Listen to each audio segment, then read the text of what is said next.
اعوذ باللہ من الشیطان الرجیم بسم اللہ الرحمن الرحیم ولا تقتلوا اولادکم خشیۃ املاق نحن نرزقهم وإياكم ان قتلهم كان خطأ كبيرا ولا تقربوا الزنا انه كان فاحشا وساء سبیلا۔ آج سے بڑے خاص مسئلے اور بڑی خاص باتیں یہاں پہ اللہ تبارک و تعالیٰ نے بیان فرمائی ہیں۔ یہ بڑے مسئلے ہیں جن کا تعلق حقوق العباد کے ساتھ ہے، ٹھیک ہے۔ ان میں سے پہلا مسئلہ ہے اولاد کا قتل، خاص کر بچیوں کے متعلق، کیونکہ عرب کے دور کے اندر دو وجہ سے بچیوں کو قتل کر دیا جاتا تھا۔ امیر بھی کرتے تھے اور غریب بھی کرتے تھے۔ امیر لوگ بچیوں کو اس وجہ سے قتل کر دیتے تھے کہ تاکہ ہمارا داماد کوئی نہ بنے، ہمارا بہنوئی کوئی نہ کہلائے، داماد کوئی نہ کہلائے، اسی وجہ سے وہ بچوں کو قتل کر دیتے۔ اور غریب لوگ جو تھے وہ کہتے تھے ہم کھلائیں کہاں سے، تو یہ غربت کی ڈر کی وجہ سے یہ بچوں کو قتل کر دیتے جو غریب تھے، اور جو امیر تھے وہ اس وجہ سے کہ ہمارا کوئی داماد نہ بنے، اس وجہ سے وہ بچوں کو قتل کر دیتے تھے۔ تو اللہ تبارک و تعالیٰ نے یہاں پہ غریبوں کے متعلق ارشاد فرمایا کہ ولا تقتلوا اولادکم خشیۃ املاق، فرمایا کہ تم غربت کے ڈر کی وجہ سے اپنی اولاد کو قتل نہ کرو، ٹھیک ہے۔ اگر تمہارا یہ ڈر ہے کہ یہ روٹی کہاں سے کھائیں گے، ہم انہیں پالیں گے کیسے، ہم انہیں کیسے رزق دیں گے، کیسے جناب ان کو بڑا کریں گے، کیسے ان کی پرورش ہوگی وغیرہ وغیرہ، اگر تمہارے سامنے یہ خوف ہے کہ یار ان کو کھلائیں پلائیں گے کیسے، فرمایا کہ یہ تمہارے رب کا تمہارے ساتھ وعدہ ہے، اپنی اولاد کو غربت کے ڈر سے قتل نہ کرو۔ کیوں؟ نحن نرزقهم وإياكم، ہم انہیں بھی رزق دیں گے، تمہیں بھی رزق عطا فرمائیں گے۔ یار دیکھیں یہ ایمان کی کمزوری، آج بھی لوگ خودکشیاں کر لیتے ہیں، گولیاں کھا لیتے ہیں، کیا ہے جی، اور جی جناب اللہ کھانے کے لیے کچھ نہیں تھا۔ کئی بار ہم سنتے ہیں، خبریں آتی ہیں، روز یہ خبریں چلتی رہتی ہیں، جی کھانے کے لیے کچھ نہیں تھا، 2 دن سے بھوکے تھے، سب کو مار دیا، آپ بھی مر گئے، بچوں کو بھی مار دیا۔ تو اللہ تبارک و تعالیٰ نے ارشاد فرمایا یار نحن نرزقهم وإياكم، آپ ضروری نہیں کہ دن ایک جیسے ہوں، کبھی غریبی امیری یہ ساتھ ساتھ چلتی ہے، تلک الایام نداولها بین الناس، قرآن کا فیصلہ ہے کہ ہم دنوں کو پھیرتے رہتے ہیں، ہمیشہ ایک جیسے دن نہیں رہتے۔ تو اللہ تبارک و تعالیٰ نے ارشاد فرمایا کہ رزق تو ہم نے دینا ہے، یہ ہمارے ذمے ہے، ہم خود ہی عطا فرما دیں گے۔ اب 12واں سپارہ نا، اس کی پہلی لائن یہی ہے کہ ما من دابۃ فی الارض الا علی اللہ رزقها، تو میں زمین پہ کوئی رینگنے والا کیڑا ہی ایسا کوئی نہیں جس کا رزق جو ہے وہ رب نے اپنے ذمہ کرم پر نہ لیا ہو۔ انسان تو پھر بھی انسان ہے، 4 دن بھوک آ جائے، حالات خراب ہو جائے، جناب خودکشی کر لیتے ہیں، گولیاں کھا لیتے ہیں، قتل کر دیتے ہیں، جناب اللہ بچے بھی مار گئے، بیوی مار گئے، خود کو مار دیا، ٹھیک ہے۔ تو یہ دیکھیں نا، کیوں کہتے ہیں کہ خودکشی کرنے والے کی بخشش کیوں نہیں ہے؟ کیونکہ زندگی جو اتنی بڑی رب کی دی ہوئی نعمت تھی نا، 4 دن اوکھے کیا ہے، تنگی کے کیا ہے جناب اللہ، وہ ختم کر کے بیٹھے ہوئے ہیں، ٹھیک ہے۔ تو اللہ تبارک و تعالیٰ نے ارشاد فرمایا نہ اپنی اولاد کو غربت کے ڈر کی وجہ سے قتل نہ کرو۔ دیکھیں کل دور جاہلیت میں لوگ غریبی کی وجہ سے مار دیتے تھے، آج جناب اللہ منصوبہ بندی کر کے مار دیتے ہیں۔ ہمارے ہاں چلتا ہے خاندانی منصوبہ بندی، یہ بھی تو قتل ہے نا، ٹھیک ہے۔ کتنے لوگوں جناب کتنے حمل ضائع کر دیے گئے، صرف کس وجہ سے؟ جیسے الٹرا ساؤنڈ کروایا، رپورٹ آئی جناب اللہ بچی ہے، لے بھائی وہ گیا۔ لیکن ذرا یہ مسئلہ بھی یاد رکھیں کہ حمل کب گرانا جائز ہے اور کب گرانا ناجائز ہے۔ 4 ماہ 120 دن، 30 اور 30 60، 60 اور 60 120، ٹھیک ہے۔ 120 دن تک اجازت ہے، اگر کوئی شخص حمل گرانا چاہے، کوئی عورت گرانا چاہتی ہے کسی مجبوری کے تحت، تو وہ جائز ہے، حمل گرا سکتی ہے۔ مسئلہ سمجھ آ رہا ہے؟ 4 ماہ تک۔ کیوں؟ کیونکہ علماء فرماتے ہیں کہ 4 ماہ کے بعد جو ہے نا اس کے اندر پھر روح پھونک دی جاتی ہے، پھر وہ ایک مکمل جان جو ہے وہ بن جاتی ہے، ٹھیک ہے۔ تو 4 ماہ سے پہلے کیونکہ وہ نطفہ ہوتا ہے، ثم خلقنا النطفہ علقۃ فخلقنا العلقۃ مضغۃ فخلقنا مضغۃ عظاما، پہلے وہ نطفہ ہوتا ہے، پھر وہ گوشت بنتا ہے، پھر ہڈی بنتا ہے، تو یہ 120 دن لگ جاتے ہیں کہ تیار ہونے میں، ٹھیک ہے۔ 120 دن کے بعد کیونکہ اس کا کیا کیا جاتا ہے، اس کے اندر روح پھونکی جاتی ہے، پھر اللہ تعالیٰ فرشتے کو بھیجتا ہے کہ اس کا یہ سارا کچھ لکھتے، یہ کھائے گا پیے گا کیسے، اس کا رزق کیا ہوگا، عمر کتنی ہوگی، اچھا ہوگا برا ہوگا، یہ سارا کچھ لکھ دیا جاتا ہے۔ لیکن اگر کوئی 120 دن سے پہلے کسی عذر کے تحت، عذر کیا ہے، مثال طور پہ پہلا بچہ چھوٹا تھا عورت کا، ابھی وہ دودھ پیتا ہے، پھر عمل ہو گیا، تو اب اسے ڈر ہے کہ یار میں اگر اب پہلے بچہ تو دودھ پیتا ہے میرا، کیونکہ دودھ کی عمر بھی تو 2 سال، والوالدہ تو یرضعن اولادہن حولین کاملین، کہ کم سے کم ماں باپ کیا کریں، کوشش کریں کہ بچے کو دودھ، ماں جو ہے وہ 2 سال تک مکمل پلائے، ٹھیک ہے۔ تو اب پہلا بچہ دودھ پیتا ہے، اب دوسرا بچہ آ گیا تو ماں کو ڈر ہے کہ یار اب اگر یہ بھی بچہ آ گیا تو اس کو میں کیسے پلاؤں گی، اس کی دیکھ بھال کیسی ہوگی وغیرہ وغیرہ۔ تو بہرحال کہنے کا مقصد کیا ہے کہ 120 دن تک اگر عورت یا دونوں میاں بیوی راضی ہیں کسی عذر کے تحت، یا ویسے بھی اگر وہ حمل گرانا چاہیں تو وہ گرا سکتے ہیں، وہ قتل کے اندر شمار نہیں ہوگا۔ ہاں اگر 4 مہینے گزر گئے اب اجازت نہیں ہے، اب کیا ہوگا؟ اب قتل کہلایا جائے گا، ٹھیک ہے۔ اگر اب مار دیا گیا تو پھر وہ قتل کے اندر شمار ہوگا، پھر وہ ایسے شمار نہیں ہوگا۔ قرآن مجید کی وہ آیت ہے نا، پھر قیامت والے دن کیا ہوگا، ٹھیک ہے، کہ بأي ذنب قتلت، قیامت رب کو وہ پوچھے گا اس سے، ہاں جو قتل کی گئی ہوگی جو بچی، ہاں بتا تمہیں کیوں مارا گیا ہے، ٹھیک ہے۔ میں نے پہلے بھی آپ کو بتایا کہ قیامت والے دن پہلا سوال نماز کے متعلق ضرور ہے، لیکن رب جو پہلا حکم، جو پہلا فیصلہ صادر فرمائے گا وہ کون سا ہوگا؟ قتل کے متعلق ہوگا۔ بات سمجھیے کہ نہیں آئی ہے؟ جس شخص نے کسی کو جان بوجھ کے قتل کر دیا ہے، آگے آ رہا ہے اس کے متعلق بھی آئے گا، ٹھیک ہے۔ ایک ہے قتل خطا، ایک ہے قتل عمد، یعنی جان بوجھ کے قتل کرنا، ایک ہے غلطی سے قتل ہونا، یعنی فیر کسی اور کو مارا تھا، لگ کہیں اور گیا، نشانہ چوک گیا، گولی ماری تھی کہیں اور شکار کو، آگے بندے کو جا کے لگ گئی، یا ویسے گاڑی چلا رہا تھا جناب، سخت ڈرائیونگ کی وجہ سے ہینڈل کور نہیں کر سکا، گاڑی کور نہیں کر سکا، بندہ نیچے آگے کچلا گیا، اب جان بوجھ کے نہیں کیا لیکن قتل تو ہو گیا، تو قتل خطا ہے، غلطی سے قتل ہوا ہے، ٹھیک ہے۔ تو بہرحال کہنے کا مقصد یہ ہے کہ قیامت والے دن پہلا جو فیصلہ ہونا ہے وہ کیا ہونا ہے؟ قتل کے متعلق ہے۔ آج تو جناب جس کا دل کرتا ہے جو 4 بندے ادھر پھڑکا دیے، 5 ادھر پھڑکا دیے، کوئی پنجابی کے نام پہ، بلوچی کے نام پہ، پشتو کے نام پہ، دیکھیں نا کتنے آئے روز خبریں آ جاتی جناب، کیا ہے جی پنجابیوں کو قتل کر دیا گیا ہے، کیوں مارا ہے پتہ ہی کوئی نہیں۔ آقا علیہ السلام نے یہ خود ارشاد فرمایا آخری زمانے میں ایک ایسا وقت بھی آئے گا کہ قاتل کو پتہ ہی نہیں ہوگا کہ وہ کیوں قتل کر رہا ہے، اور مقتول کو پتہ نہیں ہوگا کہ وہ کیوں قتل کیا گیا ہے۔ ایک بندے کو پتہ تو ہوتا نہیں یار میں نے فلاں غلطی کے قتل کر دیا گیا، ایک بندے کو پتہ ہی کوئی نہیں کہ میں کیوں مار رہا ہوں۔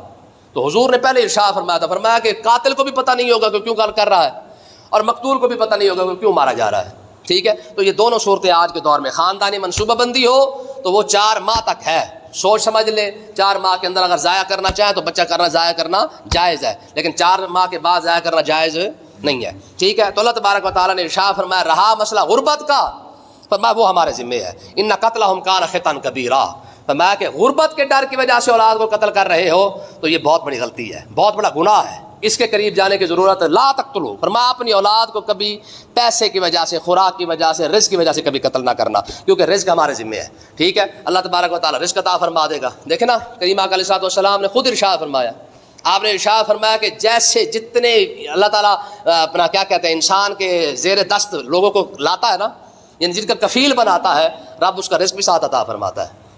تو میں آپ کو پہلے بھی بتاتا رہتا ہوں، تجربہ کر کے دیکھیں، لڑکا ہوگا کنوارا، آمدنی اور ہوگی، کنوارے لڑکے کی آمدنی 200 روپے کمائے گا 200 کھا جائے گا، نہیں کمائے گا تو نہیں کمائے گا۔ جیسے شادی ہوگی رزق بڑھ جائے گا، جیسے اولاد آئے گی رزق میں اور اضافہ ہو جائے گا، جیسے اولاد بڑی ہوتی جائے گی رزق میں اضافہ ہوتا جائے گا، کیونکہ اس نے پڑھنا بھی ہے، اس کے خرچ اخراجات بھی ہونا، سارا کچھ ہونا ہے۔ اچھا جیسے اولاد شادی کے قابل ہوگی بندے کی آمدنی اور ہو چکی ہوگی۔ پھر آپ اگلی کمال دیکھیں، جیسے شادی کر کے فارغ ہوتا ہے بندے کی آمدنی گھٹنا شروع ہو جاتی ہے، کیونکہ اب وہ اس کے حساب سے نکل چکے ہیں، ٹھیک ہے۔ یہ اللہ کا قدرت ایک نظام ہے، جیسے جیسے بچے شادی کر کے فارغ ہوتے جائیں گے بندے کی آمدنی میں کمی بھی ساتھ ساتھ ہوتی ہے۔ یہ ضروری نہیں کہ یہ سب کے لیے قانون نہیں ہوتا، یہ اصول یہی ہے، ٹھیک ہے۔ کیا ہوتا ہے بندہ جب فارغ ہو جاتا ہے تو اب اس کو کہتے ہیں ٹھیک ہے بھائی اب اتنا رزق کی ضرورت، جتنی ضرورت ہے اتنی کافی ہے، باقی اولاد جو ہے خود کفیل ہو چکی ہے، ٹھیک ہے۔ تو جیسے رب اولاد عطا فرماتا ہے ویسے رزق میں اضافہ بھی ضرور کرتا ہے۔ باقی جو خودکشی کرنے والے ہیں ان کی بخشش اس وجہ سے نہیں ہے کیونکہ انہوں نے اتنی بڑی ناشکری کی ہے جس کی حد ہی کوئی نہیں ہے۔ لیکن جان بچانا کوئی چھوٹی موٹی بات ہے، حرام چیز حلال ہو رہی ہے صرف جان بچانے کی خاطر، شراب حرام ہے جان بچانے کے لیے حلال ہوئی ہے، بات سمجھ آ رہی ہے؟ کتا کھانا حرام ہے لیکن جان بچانے کی خاطر وہ بھی حلال ہو رہا ہے، خنزیر حرام ہے، سور حرام ہے لیکن جان بچانے کی خاطر تو وہ بھی حلال ہو جاتا ہے۔ یعنی اتنی بڑی یہ قیمتی رب کی نعمت ہے کہ ہے حرام چیزیں، ام الخبائث کہا گیا قرآن کے شراب کو، ٹھیک ہے، یعنی ساری گناہوں کی جڑ یہی ہے، لیکن فرمایا نہ اگر جان بچانی پڑ رہی ہے تو کوئی بات نہیں، اسی کو بھی تھوڑی دیر کے لیے حلال کر لیتے ہیں لیکن جان نہیں ضائع ہونی چاہیے، ٹھیک ہے۔ تو ایک تو یہ بات، اگلے الفاظ دیکھیں اگلی آیت کے اندر دوسرا مسئلہ بیان ہو رہا ہے، فرمایا لا تقربوا الزنا انہ کان فاحشہ، فرمایا زنا کے قریب بھی نہ جاؤ۔ پہلے اولاد قتل کے بارے میں بتایا کہ قتل نہیں کرنا ناحق، اور دوسرا فرمایا دوسرا مسئلہ یہ ہے کہ انہ لا تقربوا الزنا انہ کان فاحشہ، فرمایا کہ زنا کے قریب نہیں جانا یہ کیا ہے، یہ انہ کان فاحشہ، یہ بے حیائی والی شے ہے، وساء سبیلا، اور برا راستہ ہے۔ آقا علیہ الصلوۃ والسلام نے ارشاد فرمایا کہ جب بندہ زنا کرتا ہے نا تو ایمان اس سے نکلنے کے بعد اوپر سائبان یعنی بادل کی طرح جو ہے وہ ایمان اوپر چلا جاتا ہے. میں جب وہ زنا سے فارغ ہو جاتا ہے ایمان پھر واپس لوٹ آتا ہے. یعنی جب بندہ زنا کر رہا ہوتا ہے تو تب وہ بندہ مومن نہیں ہوتا. ٹھیک ہے, زنا کر رہا ہوتا ہے تو بندہ مومن نہیں ہوتا ہے. ٹھیک ہے, تو اللہ تبارک و تعالیٰ نے ارشاد فرمایا کہ یہ ایسی بے حیائی ہے جس کی حد کوئی نہیں ہے. کریم آقا علیہ الصلوۃ والسلام مسجد نبی میں تشریف فرما ہے, ایک جوان شخص آ گیا اور اس نے آتے عرض کی یا رسول اللہ صلی اللہ علیہ وسلم مجھے زنا کی اجازت عطا فرمائے. صحابہ کرام بھاگ کے دوڑے جناب اس کو مارنے کے لیے. حضور نے ارشاد فرمایا ابھی بیٹھ جاؤ. ٹھیک ہے, اس کو بلایا, فرمایا اسے میرے قریب کرو. تو ظاہر صحابہ کرام کی تو غیرت نے ایمانی نے گوارا نہیں کرنا تھا نا, کوئی آقا علیہ الصلوۃ والسلام کے سامنے آ کے ایسی بات بھی کر سکتا ہے کوئی. اب جیسے اس نے کہا جی مجھے زنا کی اجازت عطا فرمائے. حضور نے ارشاد فرمایا اسے میرے پاس لاؤ. جب لائے حضور نے ارشاد فرمایا بڑے پیار کے ساتھ محبت کے ساتھ حضور نے ارشاد فرمایا ہاں میاں یہ بتا تجھے یہ بات پسند ہے کہ تیری ماں کے ساتھ زنا کرے؟ کہا جی نہیں. فرمایا لوگ بھی ایسے ہی ناپسند کرتے ہیں.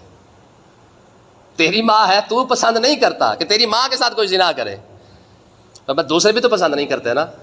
پھر حضور نے ارشاد فرمایا یہ بتا تجھے یہ پسند ہے کہ تیری بہن کے ساتھ کوئی کرے؟ عرض کی یا رسول اللہ نہیں. حضور نے ارشاد فرمایا دوسرے بھی ایسے ہی ناپسند کرتے ہیں. پھر حضور نے فرمایا تجھے یہ پسند ہے تیری بیٹی کے ساتھ کوئی زنا کرے؟ کہا یا رسول اللہ وہ بھی نہیں. حضور نے ارشاد فرمایا دوسرے بھی ایسے ہی ناپسند کرتے ہیں. اتنی بات کی تو کریم آقا علیہ الصلوۃ والسلام نے اپنا دست شفقت اس کے سینے پر رکھ کے حضور نے دعا مانگی کہ یا اللہ اسے حیا عطا فرما. صحابہ کہتے ہیں پورے مدینے میں اس سے بڑا حیا والا کوئی نہیں تھا. سمجھ آئی کہ نہیں آئی؟ تو کہنے کا مقصد یہ کہ یہ چیزیں ہیں. باقی ٹھیک ہے, آقا علیہ الصلوۃ والسلام نے اور بڑی بڑی باتیں ارشاد فرمائے زنا کے متعلق. تو اتنی بڑی باتیں کہ حضور نے ارشاد فرمایا کہ جب میں معراج کی رات تشریف لے کے گیا نا معراج کرنے, آقا علیہ السلام فرماتے فرشتے مجھے نا ایک تنور پہ لائے. ٹھیک ہے, تنور جیسی کوئی شے تھی, جس طرح نیچے سے تنور کھلا ہوتا ہے اور اوپر سے تھوڑا سا تنگ ہوتا ہے. حضور نے ارشاد فرمایا وہاں سے میں نے نا مطلب ایک آگ کے شعلے نکلتے ہوئے دیکھے. تو فرمایا جیسے آگ کا شعلہ نکلتا تو اس سے ننگی عورتیں اور ننگے مرد جو ہے وہ آگ میں جل رہے ہوتے تھے, وہ باہر نکل آتے. میں جیسے شعلہ نیچے جاتا وہ بھی ساتھ نیچے چلتے رہتے, یعنی وہ اس کے اندر جلتے رہتے. تو کریم آقا علیہ السلام نے ارشاد فرمایا, میں نے پوچھا, میں نے کہا جبریل یہ کیا ماجرا ہے؟ تو حضرت جبریل علیہ السلام نے عرض کی یا رسول اللہ یہ وہ لوگ ہیں جو زنا کرتے رہے ہیں. یعنی زانی کی سزا یہی ہے کہ جناب اسے آگ کے اندر جلایا ہی جا رہا ہے مسلسل, چاہے وہ شعلے ابھر رہے ہیں یا نیچے جا رہے ہیں. تو کہنے کا مقصد یہ ہے کہ ایک تو یہ مسئلہ ہو گیا. دوسری ایک چیز یاد رکھیں جو خاص کر آج کے دور میں جو بہت ذرا پائی جاتی ہے, زنا سے زیادہ ہے زنا کی تہمت. زنا سے زیادہ کیا ہے؟ زنا کی تہمت ہے. آپ یاد رکھیں کوئی بھی گناہ ہے یا ثواب ہے یا کوئی بھی کام ہے نا, شریعت نے ہر معاملے کے اندر دو گواہ رکھے ہیں. گواہی دینی ہے نا, دو گواہ رکھے ہیں. ہر معاملے کے اندر دو گواہ رکھے ہیں. قتل کا مسئلہ آ گیا ہے, دو گواہ آ جائیں. چوری آ گئی ہے, دو گواہ آ جائیں. شراب پینے والا ہے, دو گواہ آ جائیں. واحد زنا ہے جس کے بارے میں چار گواہ رکھے گئے. چار گواہ چاہیے زنا کو ثابت کرنے کے لیے. وہ بھی کیسے؟ علماء نے باقاعدہ ان کی مثالیں بیان فرمائی. فرمایا کہ چار بندوں نے ایسے دیکھا ہو جیسے سرمے دانے کے اندر سرمچو ہوتا ہے. یہ باقاعدہ مثال کتابوں کے اندر دی ہے. اگر تین بندوں نے آ کے بھی گواہی دی کہ ہم نے دیکھا اور ایسے ہی دیکھا ہے, ان کی گواہی قبول نہیں کی جائے گی. یعنی آپ اندازہ کریں کہ یعنی اللہ تبارک و تعالیٰ نے بندے کا پردہ کتنا رکھا ہے. اور ہم تو سیلفی لے رہے ہوتے ہیں, باقاعدہ ویڈیو بنا رہے ہوتے ہیں, لو جی اینج ہو رہا ہے. کتنی چیزیں آج دیکھ لیں تہمت لگتی ہیں جی, کتنے لوگوں پر تہمتیں لگائی گئی, الزام لگا. اور جی اسی نکلتے ویکھیا سی بھائی, ہم نے بھی آتے دیکھا ہے, ہم نے جاتے دیکھا ہے, ہم نے ملتے دیکھا ہے. بھائی ملنے سے یا آنے جانے سے یہ زنا ثابت نہیں ہو رہا. زنا ثابت کیسے ہوگا؟ جب آپ ایسے ہی دیکھیں گے جیسے سرمے دھانی اور سرمچو کی مثال ہمارے بزرگوں نے علماء نے مثال دی ہے, بڑے حیا اور پردے کے ساتھ دی ہے. ٹھیک ہے, بات سمجھے کہ نہیں؟ فرمایا اس صورت میں اگر کوئی بندہ دیکھے, اور بندہ ایک بھی نہیں کتنے, چار بندے اس حالت میں دیکھیں گے تب جا کے زنا ثابت ہوگا, وگرنہ زنا ثابت. اور باقی جو الزام لگا رہے ہیں, تہمت لگا رہے ہیں, ہم نے آتے دیکھا, ہم نے جاتے دیکھا, ہم نے جناب رات کو گزرتے دیکھا, ہم نے دن کو گزرتے دیکھا ہے, ہم تو بھی فلانے کو آتے جاتے گھر میں دیکھتے ہیں, تو دیکھنے سے کیا گناہ الزام ثابت ہو جائے گا؟ حضور تشریف فرما ہے. ٹھیک ہے, باقاعدہ ایک شخص آ کے عرض کرتا ہے یا رسول اللہ غلطی ہو گئی مجھ سے, زنا ہو گیا ہے. حضور نے منہ ہی پھیر لیا. وہ پھر آیا, اقرار کر رہا ہے. سب گواہی تو چھوڑے نا, ایک بندہ اپنے منہ سے اقرار کر رہا ہے, کہتے یا رسول اللہ غلطی ہوگی مجھ سے, کرم فرما دے, مجھے پاک صاف کر دے. حضور نے پھر منہ پھیر لیا, دوسری بار بھی پھیر لیا, تیسری مرتبہ اس نے پھر کہا. کریم آقا علیہ السلام نے ارشاد فرمایا اور تو نے میرے پیچھے نماز نہیں پڑھی ہے؟ کہا یا رسول اللہ پڑھی. حضور نے فرمایا جا پھر بتاؤ کدھر کی بات. حضور نے شاہ فرمایا تو نے میرے پیچھے نماز پڑھی ہے نا؟ جی پڑھی ہے یا رسول اللہ. فرمایا پھر جا, تیرا میرے پیچھے نماز پڑھ لینا اتنی بات ہی کافی ہے. دیکھیں یار یاد رکھیں, باقی ہم لوگ نبی ڈھونڈتے پھرتے ہیں وہ تو ہے ہی نہیں. امام الانبیاء آخری تھے جو دنیا سے تشریف لے کے گئے. اگر ہم چاہتے ہیں کہ جناب ہم سمجھتے ہیں کہ کوئی ہم ایسا حاجی پاک ڈھونڈ کے لے آئیں کہ جو جناب جبریل علیہ السلام کے شاگرد ہو وہ تو ملنے سے رہا. ٹھیک ہے, باقی دیکھیں شریعت نے گناہ کو چھپانے کا انعام رکھا ہے, گناہ کو ظاہر کرنے کا تو انعام نہیں رکھا. اگر کسی سے غلطی ہو بھی گئی ہے, اور اگلی بات, گناہ کرنے کے بعد بھی بندہ مومن ہوتا, بندہ کافر نہیں ہوتا. بات سمجھ آ رہی کہ نہیں آ رہی؟ کافر بندہ تب بھی ہوتا ہے جب وہ کفر یا کلمہ کہتا ہے یا کفر کرتا ہے. گناہ کرنے کے بعد بندہ کافر نہیں ہوتا. چوری کرنے کے بعد بندہ کافر ہے؟ بولو یار, کافر ہے بندہ. ڈاکہ مارنے کے بعد, شراب پینے کے بعد. حضور علیہ السلام کی بارگاہ میں باقاعدہ ایک صحابی رسول کو لایا گیا. ٹھیک ہے جی, ایک مرتبہ لائے, شراب پی ہوئی تھی, حضور نے سزا دی, چھوڑ دیا. پھر پکڑ کے لائے, پھر شراب پی ہوئی تھی, پھر حضور نے سزا دی, پھر چھوڑ دیا. تیسری مرتبہ پھر پکڑ کے لائے, حضور نے شاہ فرمایا پھر لتر اس کو کوڑے. جب کوڑے مارے گئے, کوڑے مارنے کے بعد وہ خون ظاہر جسم سے نکلا, تو ایک بندے کے جناب چھینٹے جو لگ گئے, کسی کپڑے پر خون لگ گیا, تو اس نے لعنت ملامت کر دی. اس نے کہا یار یہ بڑا یار عجیب بندہ ہے, ہر بار پی کے آ جاتا ہے. ٹھیک ہے, حضور نے کیا فرمایا؟ فرمایا لا تلان ہو. حضور نے فرمایا یار اس پر لعنت نہ کر, انہ یحب اللہ و رسولہ, بے شک شرابی ہے لیکن اللہ سے بھی پیار کرتا ہے, اللہ کے رسول سے بھی پیار کرتا ہے. گناہ کے بعد بندہ کافر تھوڑی ہو جاتا ہے. سمجھ آئی؟ جس سے نفرت کرنی چاہیے تھی ہمیں وہ آسان لگتا ہے. نفرت تو کفر سے ہونی چاہیے, ہمیں اپنے ایمان کی فکر ہونی چاہیے. ہم نے نفرت کی گناہ سے, گناہ سے نفرت ہونی چاہیے, لیکن ہم تو گناہگار سے نفرت کر رہے ہیں. لیکن حضور تو فرما رہے ہیں, فرمایا بے شک گناہگار ہے, شراب پیتا ہے, لیکن ہم سے پیار بھی تو کرتا ہی ہے نا. ٹھیک ہے, حضرت ابو ذر غفاری رضی اللہ تعالیٰ عنہ بیٹھے ہوئے ہیں. ٹھیک ہے جی, حضور نے ارشاد فرمایا, فرمایا ابو ذر جس نے من قال لا الہ الا اللہ فدخل الجنہ, جس نے کلمہ پڑھا جنت میں ضرور جائے گا. کہتے یا رسول اللہ وان زنا وان سرقا, سارقا, یا رسول اللہ اگر اس نے زنا کیا ہو یا چوری کی ہو پھر بھی جائے گا؟ حضور نے ارشاد فرمایا پھر بھی جائے گا. اچھا وہ پھر کہتے یا رسول اللہ وان زنا وان سارقا, یا رسول اللہ اگر اس نے زنا کیا ہو چوری کی ہو پھر بھی جنت میں جائے گا؟ حضور نے فرمایا پھر بھی جائے گا. پھر تیسری مرتبہ پوچھا وان زنا وان سارقا, اگر اس نے زنا کیا چوری کی پھر بھی جائے گا؟ حضور نے فرمایا ابو ذر ناک بھی رگڑ رگڑ لینا پھر بھی جنت میں جائے گا.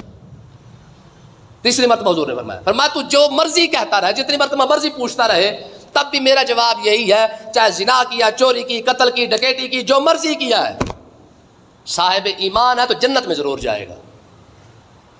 ٹھیک ہے جی, ہمارا تو حال یہ کیا ہے, ساڑھی فلانے پیچھے نماز نہیں ہوتی. کیوں بھائی؟ اسی انہوں آنے جانے دیکھا ہے. کتنے لوگوں پر یہ الزام لگے ہیں, اور الزام بھی کتنا کہ ہم نے آتے جاتے دیکھا ہے. ثابت تو کرو. بات سمجھیے کہ نہیں آئی ہے؟ تو کسی پر بجائے الزام, دیکھیں میں آپ کو اصول بتا چکا ہوں, قیامت والے دن کسی شخص کو جو انعام مل رہا ہے نا, وہ عیب چھپانے کا مل رہا ہے. یہ کہیں بھی نہیں لکھا ہوا کہ جس نے عیب کسی کا دیکھا اور آگے لوگوں کو بتایا او فلانا انج کر رہے اسی طرح, فرمایا ہاں میں تمہیں انعام دیا گا, تو جناب اللہ بندے عیب کاٹ کے رکھ دیتے. ایسا میں نے پہلے بھی آپ کو بتایا تھا کہ ابراہیم علیہ السلام کو جب معراج کروائی گی تو کیا ہوا کہ آپ نے جب زمین اور آسمان کو دیکھا تو ایک بندے کو گناہ کرتے دیکھا, دعا مانگی یا اللہ اسے ہلاک کر دے, ہلاک ہو گیا. دوسرے بندے کو دیکھا تو دعا مانگنے لگے تو رب فرمایا میرے ابراہیم کس کس کے لیے مانگے گا؟ تو آج دیکھنا ہے, میں تو روز دیکھتا ہوں ان کو. سمجھ آئی کہ نہیں آئی ہے؟ بھائی گناہ گار انسان, اس میں کوئی شک نہیں ہے. ٹھیک ہے, لیکن اگر ہم سمجھتے ہیں کہ جناب گناہ کرنے کے بعد بندہ بالکل فارغ ویلا ہو چکا ہے, جنمی ہو چکا ہے, یہ غلط بات ہے. ٹھیک ہے, اللہ پاک ہمیں سمجھنے کی توفیق عطا فرمائے.